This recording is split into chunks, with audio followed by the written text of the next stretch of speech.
मैं कहूंगा मंदिर मत जाओ, आप किसी तीर्थ में मत जाओ, आप हरिद्वार में गंगा स्नान करने के लिए मत जाओ, बिल्कुल जरूरी नहीं है।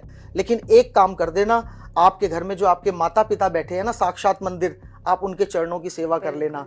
हमारे सनातन धर्म में 4 धाम की महिमा कही गई। कितने धाम?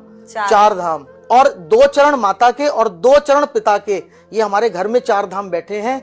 जिन मात पिता की सेवा की 3 तीर्थ धाम कियो ना कियो, आप बेशक मंदिर मत जाना, लेकिन अपने माता पिता की सेवा घर पर करना। और एक बात यूथ से मैं कहना चाहूंगा कि आपके माध्यम से यदि आपके माता पिता के चेहरे पर मुस्कान आ गई तो वही आपके जीवन का स्वर्ग है, और यदि उनकी आंखों में आंसू आ गए आपके कारण से, वही आपके जीवन का नरक है। भगवान कहते हैं कि मैं हर व्यक्ति के पास नहीं जा सकता, इसलिए मैंने अपना स्वरूप माता पिता के रूप में हर व्यक्ति को दिया है। अगर मनुष्य, अगर बच्चा अपने माता पिता की आज्ञा का पालन कर ले, उन्हीं के चरण बंदन करके आशीर्वाद ले ले, भगवान कहते हैं वो मेरी पूजा करे ना करे, उसे सब कुछ जीवन में प्राप्त हो जाएगा।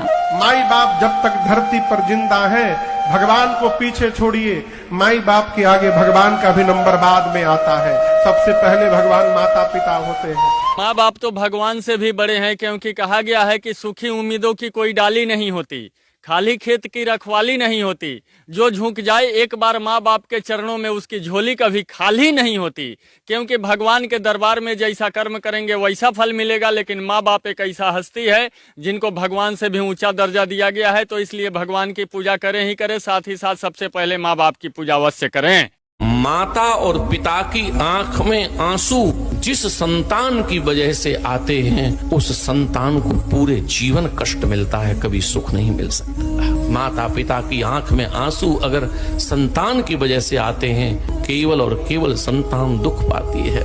इसलिए कभी कोशिश करिए, आपके माता पिता बुजुर्ग हैं तो उनकी वाणी, उनका मस्तिष्क ऐसा हो जाएगा, वो आपसे कुछ भी बोल सकते हैं, आप उसको बर्दाश्त करिए, कोई बात नहीं। आखिर तो ये माई बाप हैं, अब इनकी उम्र ऐसी है, इसलिए इनका वाणी पे भी लगाम नहीं है और दिमाग पे भी लगाम। माता पिता को भगवान मानकर यदि सेवा करो तो मूर्ति की सेवा करने की जरूरत नहीं, स्वयं भगवान चलकर आएंगे, तुम्हें दर्शन दे जाएंगे। अगर माता पिता को भगवान माना, मूर्ति सेवा से भी श्रेष्ठ है अपने माता पिता को भगवान मानकर उनकी सेवा करना। मूर्ति तुम्हारी निंदा नहीं करेगी, मूर्ति तुम्हें गाली नहीं देगी, वो गाली भी देंगे, तो आप ही करो सेवा। वो तुम्हारी निंदा कर रहे हैं, तुम्हें गाली दे रहे हैं, तुम्हें दबका रहे हैं, तब भी तुम उनकी सेवा करो, तो माता पिता की सेवा श्रेष्ठ है। बच्चों का सबसे बड़ा कर्तव्य है कि उनके लिए और कोई भगवान नहीं है।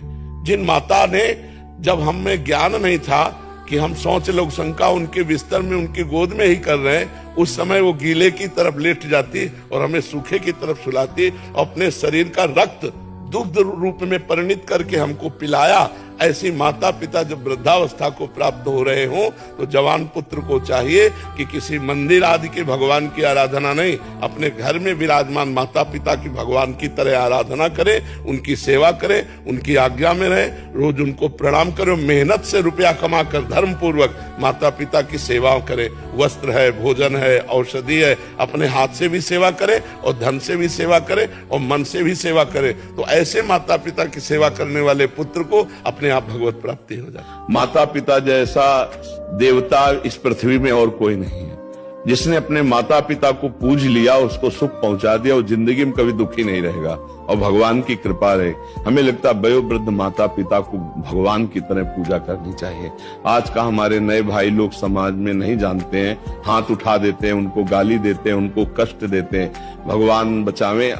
माता, जो पुत्र अपने पिता से विमुख होकर मुक्त होने जाता है, उसका देवता तो क्या, भगवान भी आदर नहीं करेंगे।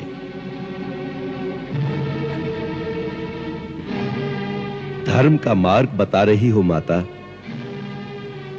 तो पुत्र के लिए केवल एक ही धर्म का मार्ग है, अपने पिता के चरणों में अपने सुख, संपत्ति, वैभव, यहां तक कि अपनी मुक्ति का भी बलिदान दे देना।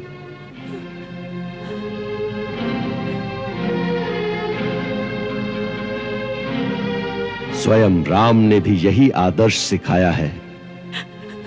माता पिता के ही चरणों में चारों धाम है, आजा आजा यही मुक्ति का धाम है। पिता माता की सेवा यही नहीं, फिर तीर्थों में क्या फायदा। ओ मात पिता तुम्हें वंदन, मैंने किस्मत से तुम्हें पाया, मुझे इस दुनिया में लाया, मुझे बोलना चलना सिखाया। ओ मात पिता तुम्हें वंदन, मैंने किस्मत से तुम्हें पाया।